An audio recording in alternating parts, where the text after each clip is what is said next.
Pendant des décennies, les scientifiques étaient unanimes sur un point. Le Titanoboa était le plus grand serpent ayant jamais existé. Ce titre semblait incontestable jusqu'à ce que des chercheurs découvrent quelque chose dans l'ouest de l'Inde qui a complètement changé la donne. Le géant de 13 mètres de long et d'une tonne, découvert dans une mine de charbon en Colombie en 2009, a été détrôné. Nous parlons ici d'un serpent nouvellement découvert, si grand que la taille de ses os à elle seule est plutôt inquiétante. Cette créature glissait à travers les forêts anciennes il y a environ 47 millions d'années. À cette époque, le monde était brûlant, avec des températures moyennes atteignant 28 degrés Celsius, soit bien plus proche d'une serre que de tout ce que nous connaissons aujourd'hui. Voici maintenant la partie qui risque de vous mettre mal à l'aise. Ce n'était pas un accident étrange de l'évolution. Cela faisait partie d'une famille de serpents appelée Matsoidae, une famille très prospère et répandue de serpents géants qui a dominé plusieurs continents pendant près de 100 millions d'années. Les serpents géants n'étaient en réalité pas rares. Nous ne le savions tout simplement pas encore. Cette découverte commence avec 27 vertèbres trouvées au Gujarat, dans l'ouest de l'Inde. Pas de crâne, pas de squelette complet, mais des os. Ils peuvent nous révéler des choses, si nous savons comment les lire. L'une de ces vertèbres mesurait jusqu'à 11 cm de large et 6 cm de long. Pour être honnête, ce ne sont pas des chiffres normaux. Certains spécialistes des reptiles préhistoriques ont fait les calculs. En se basant sur les proportions, ils ont estimé que la longueur totale de cet animal se situait entre 11 et 15 mètres. Pour mettre cela en perspective, un bus scolaire classique mesure environ 10,50 m de long. C'est aussi plus large que le torse d'un homme adulte et bien plus long que tout ce qui vit aujourd'hui, de loin. Pouvez-vous imaginer quelque chose de cette taille se déplaçant silencieusement dans une jungle? Le nom qui lui a été donné est Vasuki indicus. Vasuki était le roi serpent mythologique de la tradition hindoue, enroulé autour du cou du dieu nommé Shiva. Les chercheurs ont clairement ressenti le poids symbolique de leur découverte en choisissant ce nom, et les roches qui contenaient ces os racontent leur propre histoire, car il ne s'agit pas seulement d'un gisement de charbon. C'est un instantané d'un écosystème entier figé dans le temps. À côté des vertèbres du Vasuki, les chercheurs ont trouvé des fossiles de poissons-chats, de tortues et même de baleines primitives. Le serpent ne vivait en réalité pas isolé, mais aux côtés de créatures qui étaient elles-mêmes énormes selon les standards actuels. Nous parlons d'un monde construit à une toute autre échelle. Peut-on être absolument certain que Vasuki indicus était plus grand que Titanoboa? Honnêtement, nous ne le savons pas encore, et cette incertitude fait partie de ce qui rend cette découverte si importante. Voici un petit rappel historique. En 2009, le Titanoboa a été découvert dans la mine de charbon colombienne appelée Cerrejón. À l'époque, les chercheurs ne cherchaient même pas un serpent. Ils étaient en train d'excaver des fossiles de plantes lorsqu'ils ont commencé à extraire des vertèbres de la taille d'une assiette. Au début, personne n'était même sûr de ce qu'ils regardaient. La première hypothèse était qu'ils avaient trouvé des os d'un crocodile préhistorique. Mais peu de temps après, un paléontologue a compris ce qu'ils avaient réellement. Un serpent avec des os plus gros que tout ce que l'on connaît dans le monde vivant actuel. L'analyse complète a confirmé qu'il devait mesurer au moins 42 à 43 pieds de long et peser plus d'une tonne. Un débat a suivi au sein de la communauté scientifique, mais après des années, le verdict est tombé. Titanoboa a été considéré comme le plus grand serpent de l'histoire humaine, et pendant 15 ans, rien ne s'en est approché. Puis Vasuki est apparu. Alors, où en sommes-nous maintenant? Les vertèbres de Vasuki sont en réalité légèrement plus petites que celles de Titanoboa selon les mesures individuelles, ce qui complique les choses. Mais les proportions corporelles des serpents peuvent varier. Un animal plus épais et plus robuste pourrait avoir des vertèbres individuelles plus petites qu'un autre, plus longs et plus élancés. Certains chercheurs pensent que Vasuki était justement de ce type, avec une constitution plus robuste, ce qui influencerait la façon dont ses os se traduisent en longueur totale. L'estimation la plus basse l'évalue à environ 36 pieds, mais la plus haute à près de 50 pieds. Deux estimations, un seul titre encore à prendre, et c'est précisément pour cela que la comparaison est vraiment difficile. Nous n'avons tout simplement pas toutes les données complètes des deux côtés. L'estimation de la taille du Titanoboa est basée sur 28 vertèbres provenant de plusieurs individus, une moyenne calculée à partir de plusieurs serpents. En revanche, il y a 27 vertèbres qui seraient issues d'un seul Vasuki indicus.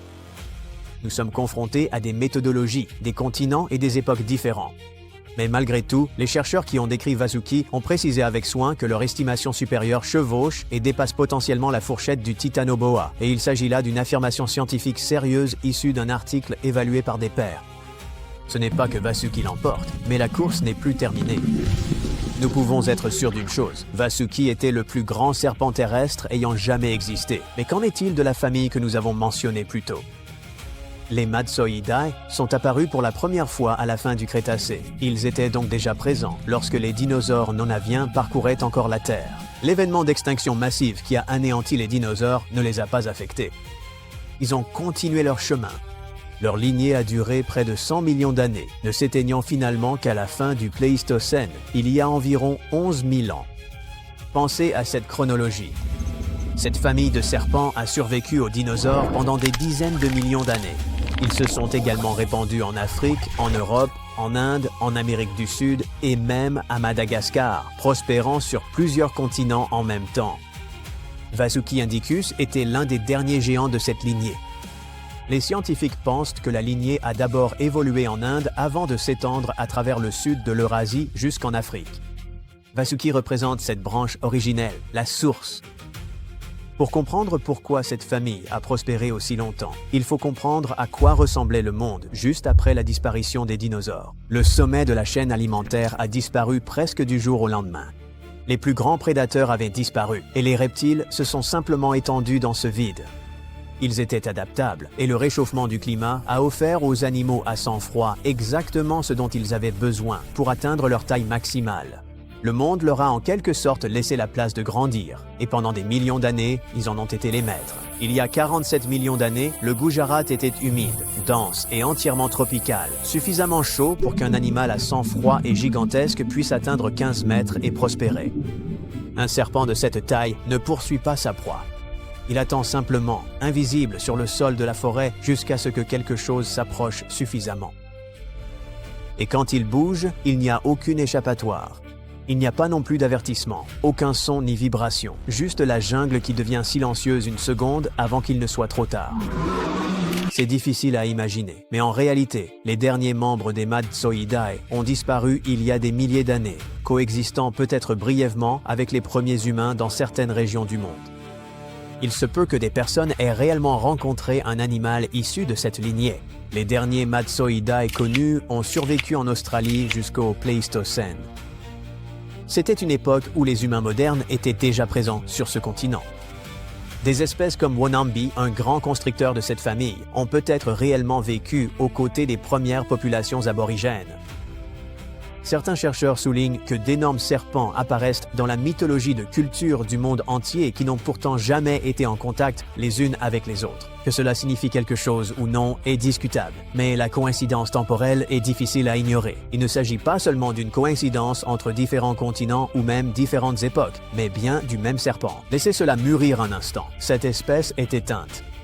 La lignée des Madtsoiidae s'est éteinte, mais ce que Vasuki indicus nous révèle ne concerne pas seulement un serpent.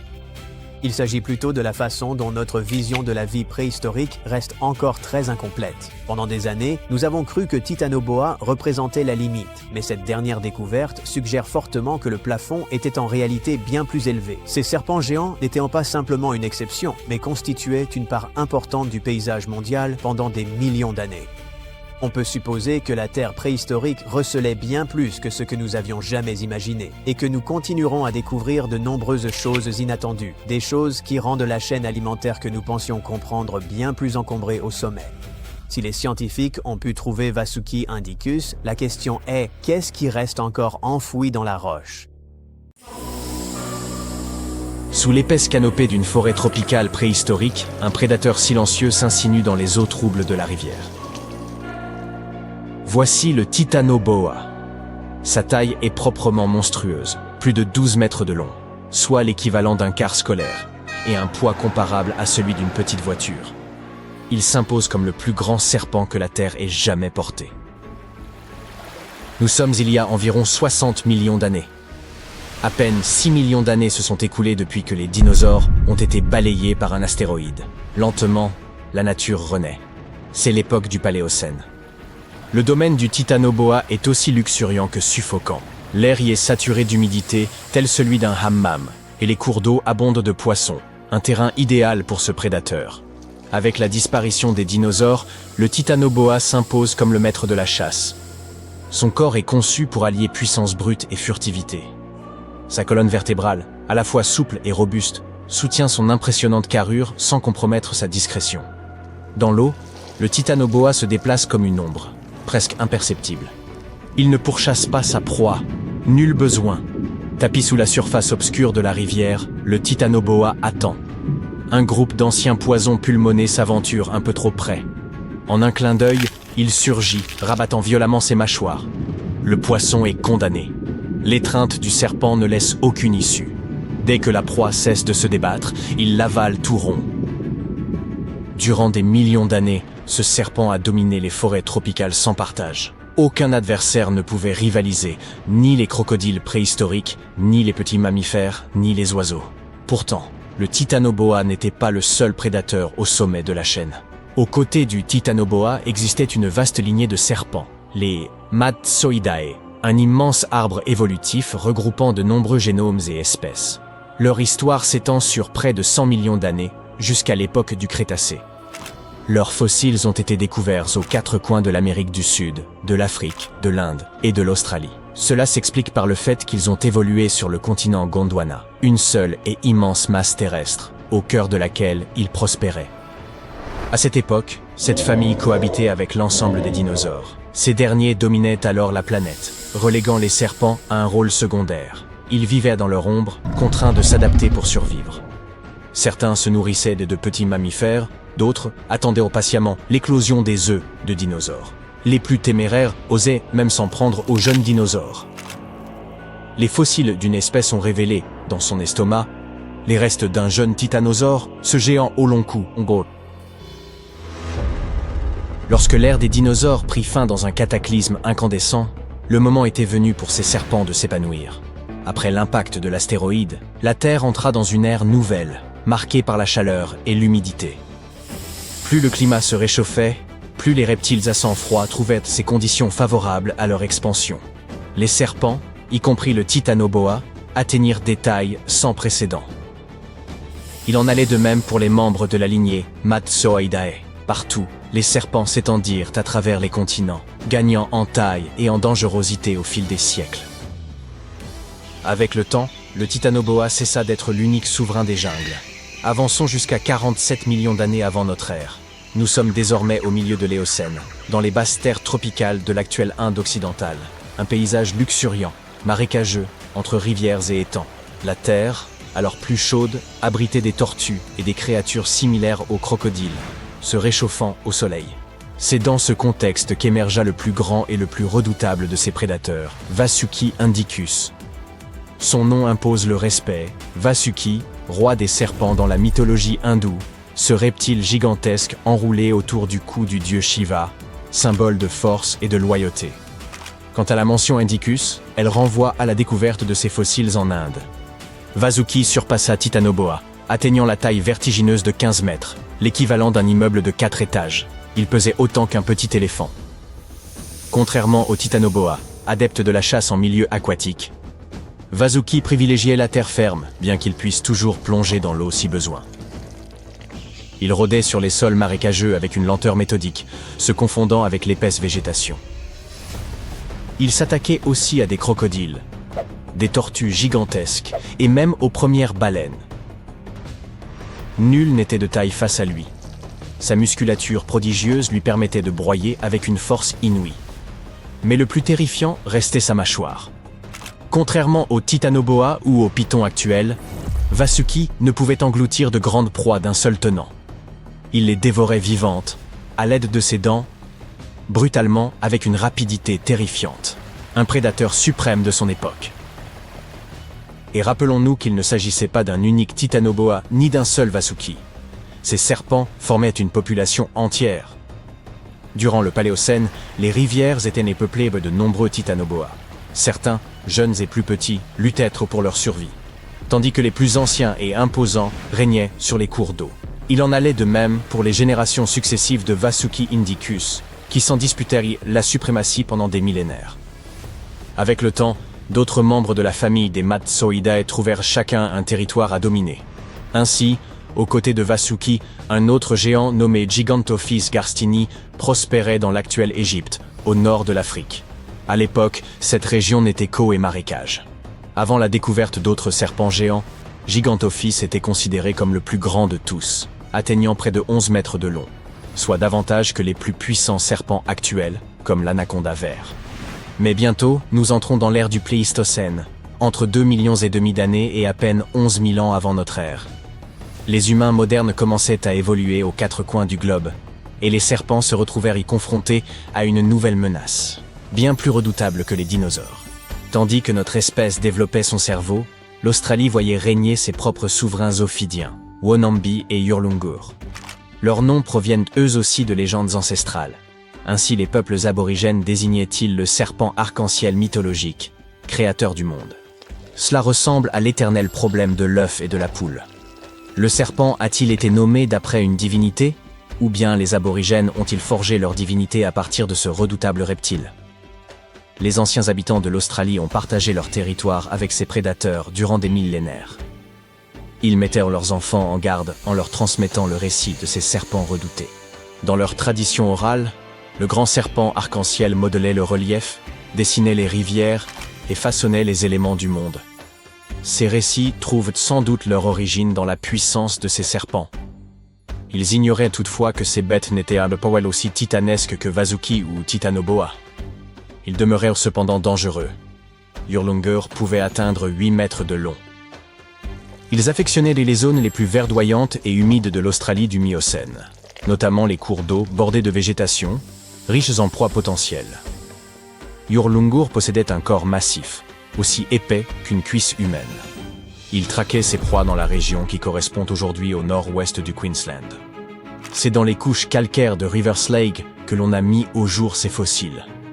La découverte était remarquable, le crâne était presque intact, dents comprises. Un fait exceptionnel, sachant que les crânes de serpents sont très fragiles et survivent à la fossilisation. Comme ses ancêtres, Yurlungur ne dépendait pas du venin. Il tuait par constriction, alliant rapidité et puissance. Ces reptiles, du moins, n'étaient pas non plus aussi brutaux. Leur étreinte suffisait à provoquer un arrêt cardiaque quasi instantané, abrégeant ainsi les souffrances de leur proie. Ils n'étaient pas non plus capables d'avaler leurs victimes d'un seul coup, et ne possédaient pas non plus les dents acérées de Vasuki ou du Titanoboa. Ainsi, Yurlungur, tout comme Wonambi, devaient consommer lentement leur proie, à l'image des pythons actuels. Wonambi, pour sa part, mesurait près de 6 mètres de long. Doté d'un crâne plus étroit, il ne pouvait s'en prendre qu'à des marsupiaux, reptiles ou autres créatures imprudentes. Son domaine était le point d'eau, où il demeurait enroulé, immobile, parfaitement dissimulé dans la poussière. Lorsque les kangourous ou les wallabies s'approchaient prudemment pour boire, ils ne percevaient la menace que bien trop tard. Les serpents du genre Wonambi ont persisté en Australie durant des millions d'années. Même lorsque le climat et les écosystèmes se sont transformés, ces reptiles n'en ont guère été affectés. Ils se sont même épanouis dans les zones plus fraîches et arides du continent. Mais même les géants finissent par décliner. Le temps a poursuivi son œuvre. La planète s'est refroidie davantage, et la nature s'est métamorphosée. Wonambi a survécu jusqu'à environ 50 000 ans, et aurait pu durer davantage, si les humains n'étaient pas intervenus. Ce sont justement les aborigènes d'Australie, autrefois terrifiés par Wonambi, qui ont fini par signer l'arrêt de mort du reptile. Après tant d'années passées au sommet de la chaîne alimentaire, il aura suffi que de petits primates le pourchassent jusqu'à l'extinction. Ainsi va l'évolution. Tous les grands serpents ont fini par disparaître, ne laissant que leurs fossiles, et des récits tels que celui-ci.